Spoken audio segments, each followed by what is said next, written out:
What's up, horror fam? Steven A.K.A. Bojangles here. And come closer, my friends, I have something scary to show you. Before we get started, I made an announcement that in this video I would give thanks to the first 5 channel members of Talk Horror. And I would like to do that right now.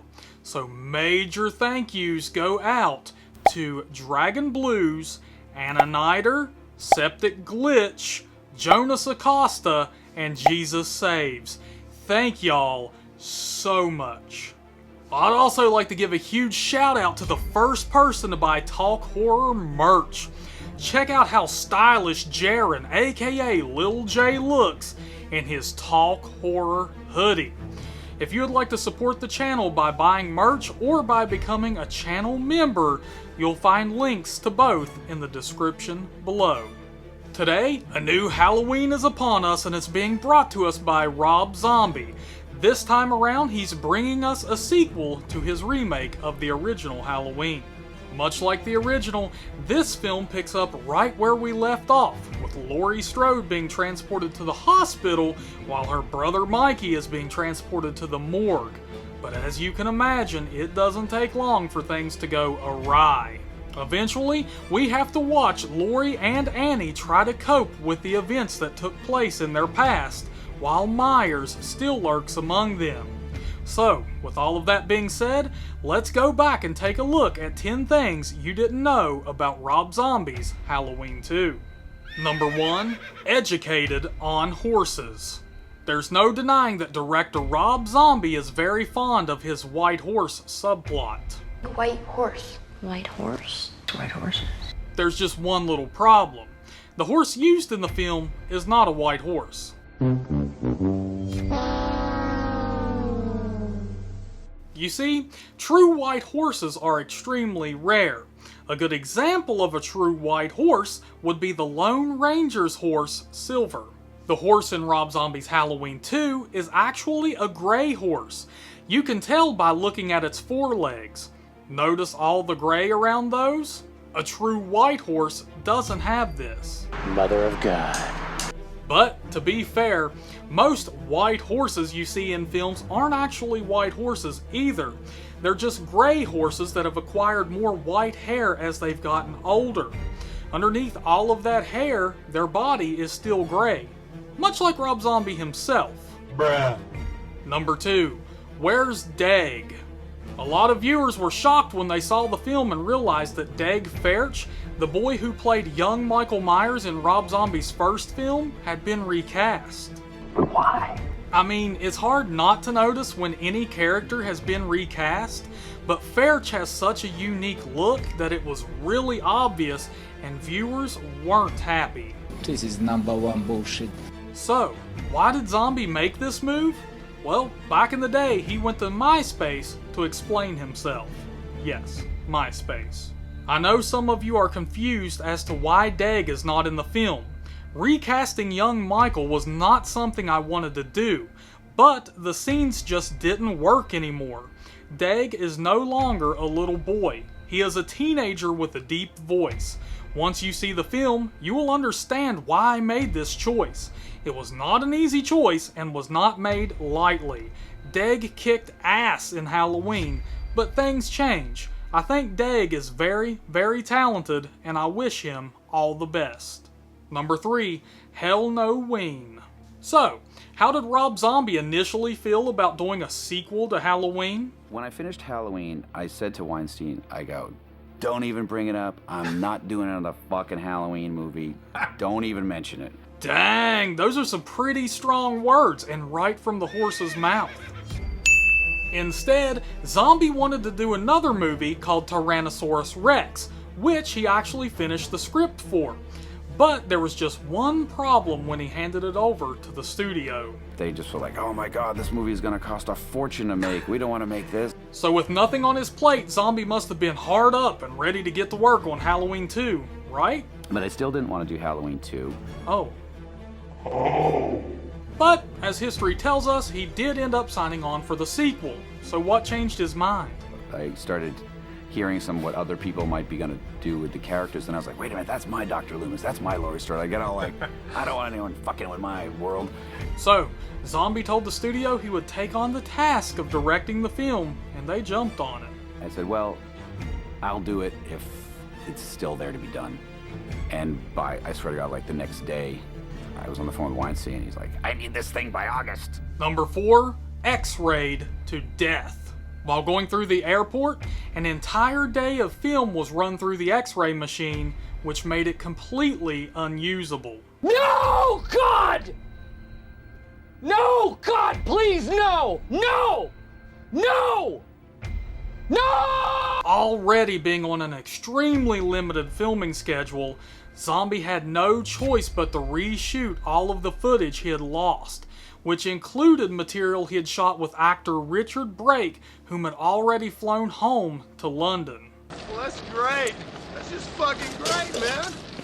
Now what the fuck are we supposed to do? Luckily, on just a few hours' notice, he was able to get Brake to fly back and film his scenes yet again. Number 5, Annie's not okay with this film.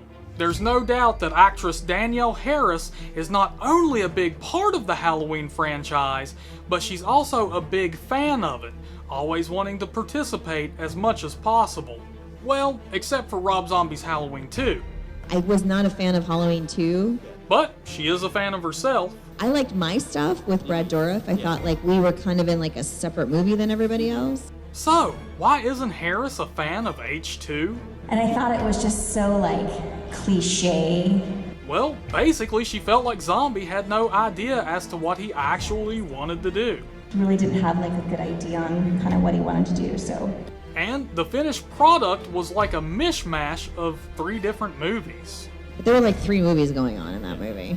I think he like couldn't figure out which one he wanted to make, so he just made them all, and we just kind of had to guess. Number 6, Stripless Club. So, you know that stripper at the Rabbit in Red who is completely nude for nearly the entirety of her role? Hey, take out the trash, Howard! Well, Zombie was instructed by the studio that they didn't want any nudity in this scene. But with Zombie being, well, Rob Zombie, he did it anyway. Well, there was weird meddling. It was just like kind of psychotic meddling. However, in the H2 commentary, Zombie said that if someone tells him not to do something, he's definitely going to do it, just to spite them. Look, man. Don't give me no reason. Number 7, Holy Cow. The cow the coroners hit? That took 3 different takes because the cow went flying through the air rather than being destroyed. This actually ruined a whole night of filming for the crew. A week later, Zombie brought in a totally new effects crew who was able to achieve the desired effect. Zombie says that he got a lot of flack for the cow scene because people claim that it's such an unrealistic situation. However, Zombie says that he based this whole scene on actual events. Some of his friends were out driving around at night without their headlights on.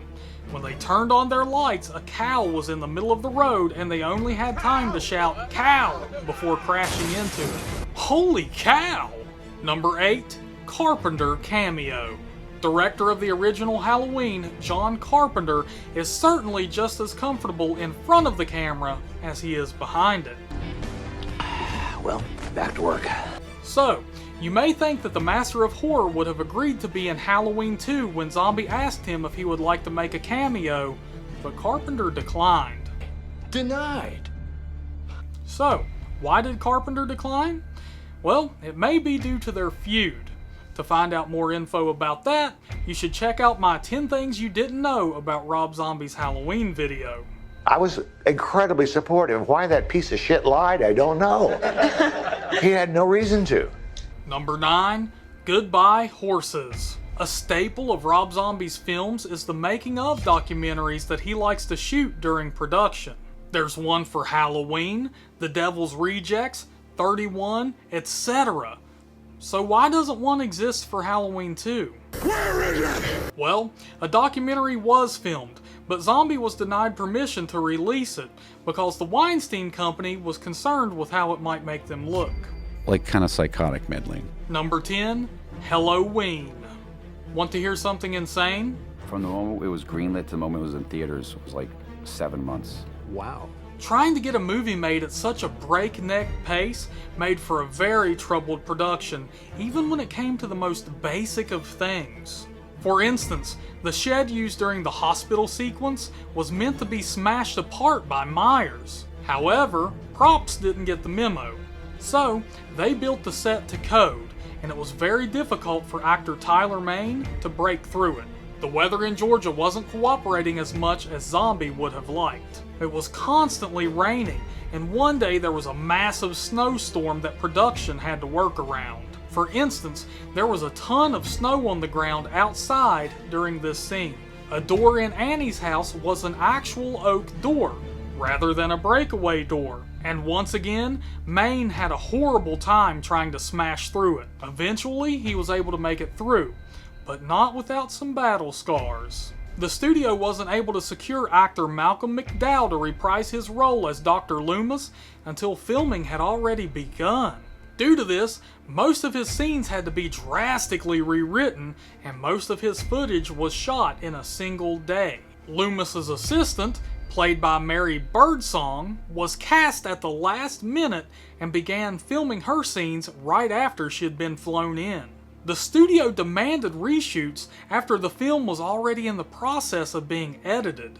Some of these reshoots were still going on just a couple of weeks before the film would hit theaters. Lastly, the day before they were set to begin filming, the studio cut 2 weeks from their schedule. Already being hard-pressed for time, by the end of filming, Zombie shot a whole extra day worth of footage in secret without acquiring the permission of the studio.